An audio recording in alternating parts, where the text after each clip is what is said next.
Išmokti tinklinio pagrindų tai tik pirmasis žingsnis link sporto aukštumų ir pergalės šampano.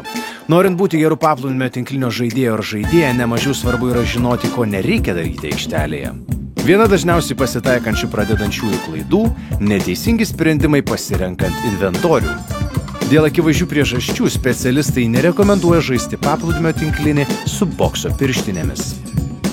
Taip pat reikia vengti žaidimo su kur kas mažesniems kamuoliukams pritaikytų įrankių, labiau tinkančių Richardui Berankiui. Stenkitės neerzinti savo priešininkų ir gerbkite juos, nes gali tekti kamuoliu su ledo ritulio lazda mušinėti vienam. Stenkite žaisti garbingai ir netrukdyti savo priešininkams.